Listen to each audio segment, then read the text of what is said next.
Esto es Vida de Batero Podcast, un lugar en donde conversaremos sobre la batería, su desarrollo. Además, reflexionaremos sobre la creatividad, la forma de practicar. Te entregaré tips y consejos para mejorar tu forma de estudiarlo y mucho más. Soy Jimo Guerrero y este es el podcast de aprendobatería.com.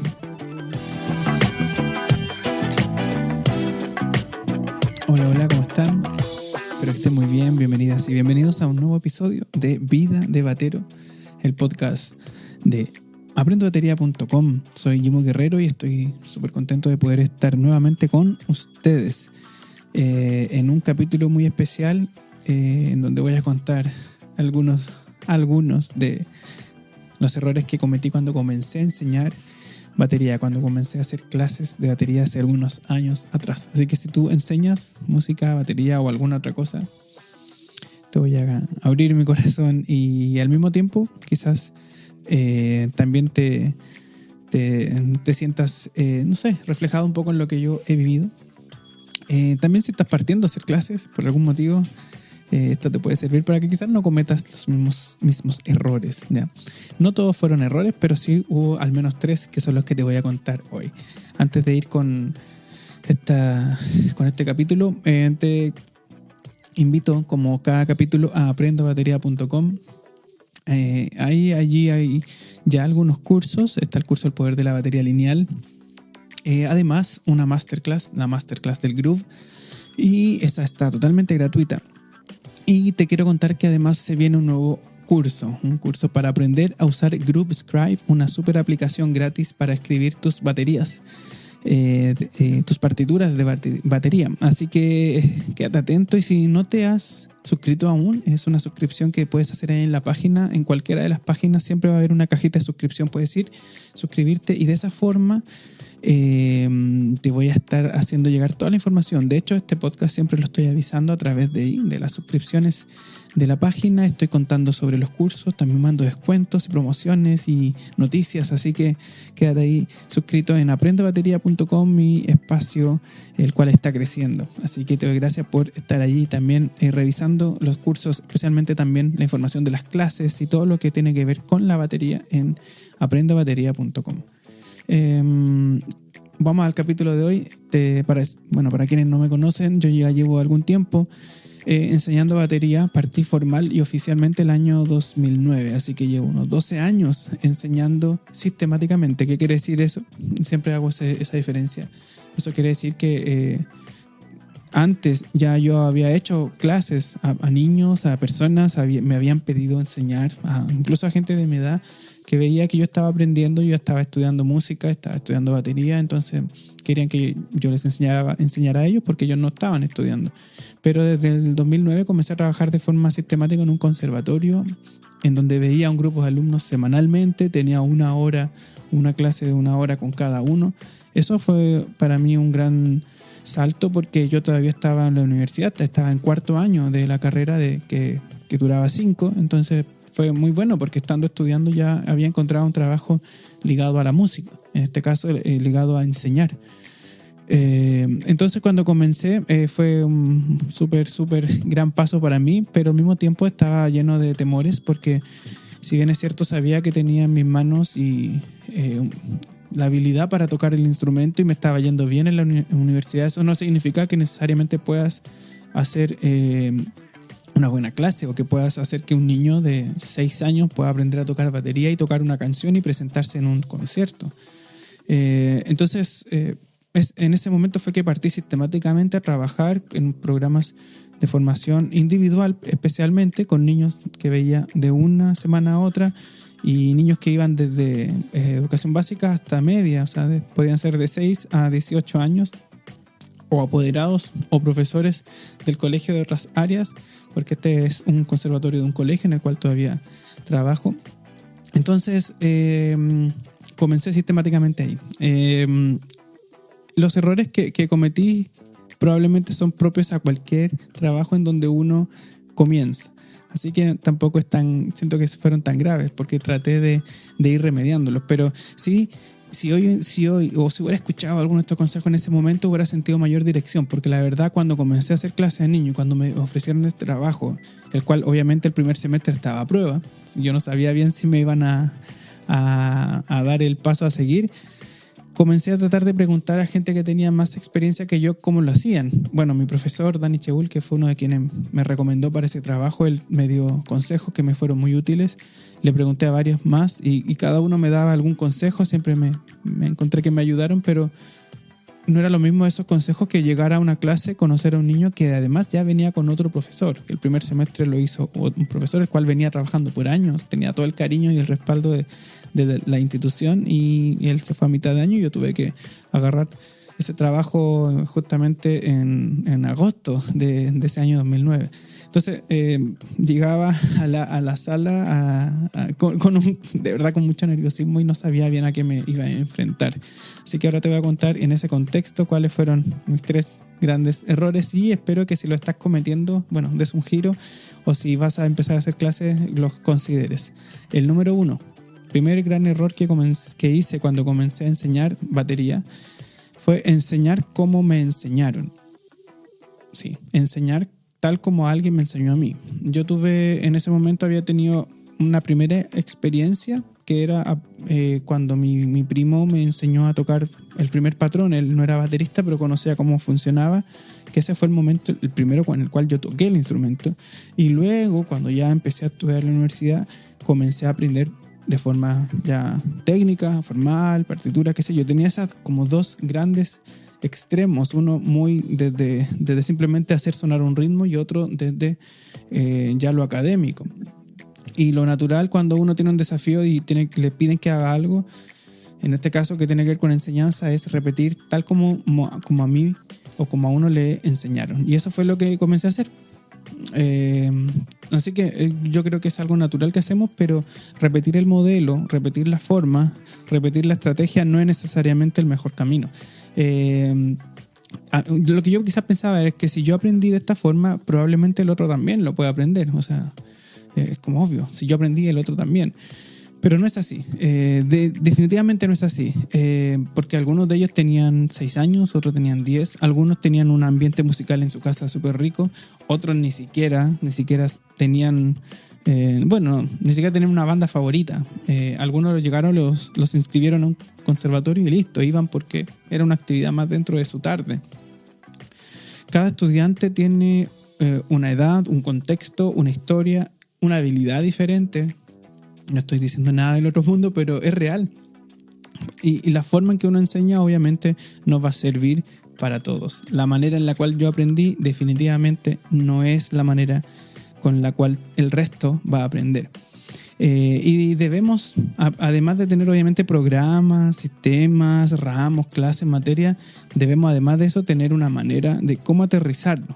Y esa manera de cómo aterrizarlo se va dando en la experiencia.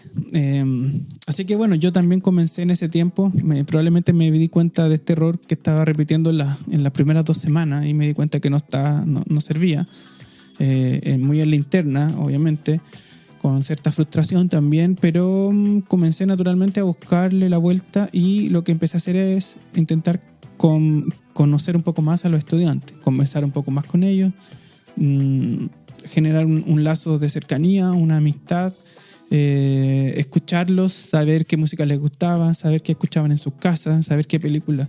Y a través de eso comencé a darme cuenta de que había que quebrar un molde, ¿cierto? Que una clase y un método y un sistema y aprender y simplemente hacer de esto algo natural. Obviamente respetando que hay un objetivo, que es que el estudiante aprenda a tocar batería. Y bueno, mi primera lección fue esa. La forma en que me enseñaron no es necesariamente la forma con la cual debía enseñar, y la experiencia y los años y el resto que de estos 12 años yo creo que me han regalado el tener un tino especial, como un sentido diferente de comenzar a moldar o aterrizar un programa de clase, una materia, un objetivo musical de diferentes formas para diferentes niños. Y para eso hay que hacer clases a muchos tipos de niños, a muchos tipos de personas. Después ya obviamente yo extendí y hoy en día yo hago clases a gente adulta más grande que yo. He hecho clases de adultos 50, 60 años incluso. Y cada uno es diferente. Así que mientras más clases hagas, mayor experiencia vas a ganar, porque así lo he visto yo. No solo experiencia de saber cómo dictar una clase, sino cómo aterrizarlo. Porque después el siguiente problema que puede ser es que si es que tuve 2 o 3 buenos casos, repito esos 2 o 3 formas con el resto, y eso tampoco es así. Tengo que tener una base, un sustento, estar seguro que lo que enseño lo sé, pero la forma de aterrizarla probablemente vaya adaptándose a cada uno o cada una de los estudiantes. Ese fue mi primer error. Mi segundo error fue teorizar mucho y aplicar poco. Creo que eso tiene que ver porque los primeros meses de profesor, y quizás te ha pasado a ti, tenía ganas de enseñar todo lo que estaba aprendiendo en la universidad. Todavía estaba en 4º año, entonces estaba llenándome de conceptos teóricos y manejando un montón de información súper interesante, súper importante. Y quizás una parte de mí sentía que al usar esos mismos conceptos con niños y con gente que estaba partiendo, o que quizás ya llevaba un tiempo pero que tenían un objetivo diferente, no querían ser profesionales, querían aprender a tocar un instrumento, sentía que quizás usar esas teorías, esa materia me podía respaldar un poco más como profesor. Y la verdad que a un niño y a un apoderado y a un colegio, a una institución, el principal objetivo que le interesa es que los alumnos aprendan a tocar y que lo pasen bien, y que esto sea un desarrollo obviamente posterior genial. O sea, si el niño después va creciendo, llega adolescente y se quiere dedicar a esto y porque es talentoso, bueno, ahí ya la familia verá si lo apoya o no, el mismo alumno sabrá, pero el objetivo es que aprendan, no que necesariamente tengan tanta teoría en sus cabezas. Y bueno, eso yo también me di cuenta al comienzo inmediatamente, que a pesar de que utilizaba muchas cosas teóricas, no se las mencionaba de la forma en que yo la había aprendido, ligado al error número 1. Es así como yo después ya no empecé a usar el uso de partituras y de los mismos libros que yo enseñaba para enseñar una clase, sino más bien hacía dibujar en la pizarra diferentes tipos de ritmos, les enseñaba la diferencia entre las negras y las corcheas, pero de otra manera, y lo hacía tocar en diferentes partes de la batería, muchos juegos, mucha repetición, y al final del semestre veíamos el cuaderno donde yo le iba anotando las cosas al alumno, o él mismo iba anotando, y veíamos harta teoría, veíamos partituras de batería, figuras rítmicas adaptadas a la edad del estudiante. Pero esa no era la importancia, o ese no era el foco. El foco era que aprendieran, y podía utilizar la teoría como a mi favor en ese objetivo. O sea, en el fondo, ver lo teórico no como un fin en sí mismo, sino como una herramienta, una más. El juego, por ejemplo, una gran herramienta. Jugar, repetir, desarmar la batería, volver a armarla, tocar al revés, jugar mucho, pero esa es una herramienta. Lo teórico es otra herramienta. Sí, podemos generar diferentes herramientas, pero el objetivo final es que el estudiante aprenda en diferentes niveles. Quizás ustedes se imaginan ahora un niño, yo también me imagino un niño aprendiendo, pero si esto es un par, una persona de mi edad o alguien que quiere ser profesional, de la misma forma. Esto es exactamente lo mismo, pero cambian obviamente las maneras de aterrizarlo, las materias, las temáticas, etc. ¿Ya? Así que el error 2 fue teorizar mucho y aplicar poco, pero rápidamente lo revertí por aplicar mucho y usar la teoría como una de las tantas herramientas que hay para enseñar. Bien. Y el tercer error, quizás esto va más un poco ligado a cuando hacía clases particulares. Antes del 2009 ya hacía algunas clases. Después seguí, obviamente, me sentía más respaldado porque estaba trabajando en un conservatorio. Pero el error 3 que viví más o menos en esa época, que tuve que aprender y mejorar, fue no tener un sistema claro en cuanto a la organización de la clase, a los temarios, a los cobros, a los pagos. En el fondo, no tener un sistema. Cuando comencé a hacer clases, generalmente empecé a hacer clases porque me las pidieron. Alguien se acercó a mí: oye, tú estudias, tú haces clases, me gusta cómo tocas, enséñame. Y yo, sí, ok, accedía. Pero yo no tenía un sistema. La persona me decía: ¿y cuánto cobras? Yo no sabía cuánto cobrar. ¿Y cómo lo haces? Sí, nos juntamos, sí, en tal día. No, tampoco tenía claros mis horarios disponibles. Los ponía cuando podía y cuando no. Siempre he sido muy responsable en eso, pero aún así no tenía un sistema claro. Y las personas iban y estudiaban conmigo. Habían personas con las cuales funcionaban muy bien las clases y otros con los que no, pero el error y el problema no era de ellos, sino era que yo no tenía un sistema claro. No sabía bien cómo ofrecer esa experiencia de enseñanza. Entonces me comenzó a costar cobrar, por ejemplo. Me preguntaban un valor, yo no sabía bien, pregunté, hice una idea, cobraba por clase y con algunos estudiantes que me decían, oye, ¿te puedo pagar al final, las 4 clases al final del mes? Y yo decía, bueno, no tenía un sistema, ok. Y con esos estudiantes pasaba que a veces pasaban 2 o 3 meses y recién me pagaban 4 clases, porque a veces la persona me cambiaba la hora, no llegaba, después me pedía una devolución, no tenía claro qué clases se recuperaban, qué cosas no. Entonces también rápidamente me fui dando cuenta que tenía que generar un sistema. Y ese sistema me iba a decir cuánto valía mi clase. Y creo que desde ese momento hasta ahora lo he ido sistematizando y sigo aprendiendo. Y en estas 3 áreas sigo aprendiendo, obviamente. Sigo tratando de revertir esos errores en el fondo, para hacer mejores clases. Y no tener un sistema claro en la organización, en los horarios, en cuándo cobrar, si cobro mensual, si cobro semestral, si cobro anual, si cobro por clase, si cobro después, si cobro antes. Obviamente también tenía que ver con no tener el sistema claro en la forma de enseñanza. Y creo que eso es algo que he mejorado este último tiempo y sigo mejorándolo también por mucha ayuda de Ale Figueroa de Psicohábitos, con mi esposa que es psicóloga y con quien pronto se viene un nuevo Psicohábitos. Prepárense, lo estamos ahí amasando. Ella me ayuda a ver muchas de estas cosas, especialmente porque yo le decía que me frustraban ciertas cosas o ciertos aspectos con algunas clases y me hacía un par de preguntas que me ayudó en el fondo a ver que tenía que mejorar mi sistema, que tenía que establecer mejor los objetivos, que tenía que ordenar el temario no dependiendo solamente de lo que yo creía que era mejor, sino que también escuchando más a los estudiantes y así he ido avanzando. Y hoy en día tú puedes ver que, bueno, en aprendobatería.com hay gran parte de lo que yo he ido sistematizando y desarrollando a partir de esa época, 2007, 2008, 2009, hasta hoy, 2021. Y yo creo que estos errores son parte del noviciado. Aquí en Chile decimos, pagar el noviciado, es como errores de novato. Cuando partimos, y creo que todos pasamos en alguna parte, en algún momento de la vida por eso. Pero creo que algo he aprendido y es que tú y yo podemos ordenar, mejorar, muchas veces dándole un par de vueltas a lo que hacemos, lo que ofrecemos y por qué hacemos clases. Eso también es algo que yo le he dicho, y ya terminando como con un asterisco. ¿Por qué quieres hacer clases?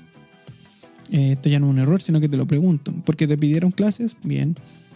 ¿Porque tú quieres enseñar? Bien. ¿Porque necesitas ingresos fijos? Bien. Pero esa respuesta que tú des, que no te diré si es correcta o incorrecta, dale un par de vueltas más, porque probablemente hay algo que no estás viendo. Yo comencé a hacer clases, no sabía que eso iba a ser gran parte de mi trabajo, y hoy en día me encanta hacer clases. Me gustaría seguir haciendo clases y seguir mejorando en esto. Pero quizás no es para todos. Quizás ha sido solamente un tiempo en la pandemia hacer clases porque era lo que había que hacer. La verdad no lo sé, pero sí te motivo a sistematizar, a ordenar, a generar una forma para que si es que haces clases, tú y tus estudiantes lo tengan tan claro hacia dónde van, que ellos avancen y vean resultados en el corto, mediano y largo plazo. Eso yo creo que es el objetivo final de enseñar, que hayan metas, que se cumplan los objetivos y que la clase sea obviamente para pasarlo bien, para disfrutar, para algunos se desestresan, tienen un espacio, pero que finalmente en sus manos, en su instrumento, se vea mejoría, ¿ya? Así que bueno, eso es un poco de mi historia y te lo repaso aquí. Primer error, enseñar como me enseñaron. Segundo error, teorizar mucho y aplicar poco. Y tercer error, no tener un sistema. Y estas 3 cosas he ido perfeccionando y mejorando, y lo pueden mirar ahí en aprendobatería.com. Así que te dejo invitado a suscribirte y a un nuevo episodio prontito, la próxima semana. También vamos a tener un nuevo Psicohábitos, un nuevo curso y con algunas sorpresas más. Así que eso. Soy Jimo Guerrero de Aprendo Batería y esto es Vida de Batero. Nos vemos en un próximo episodio. Compártele esto a algún amigo, etiquétame en tu historia y que esto le llegue a muchas personas que le pueda servir para seguir haciendo música y seguir disfrutando. Nos vemos en un próximo capítulo. Chao.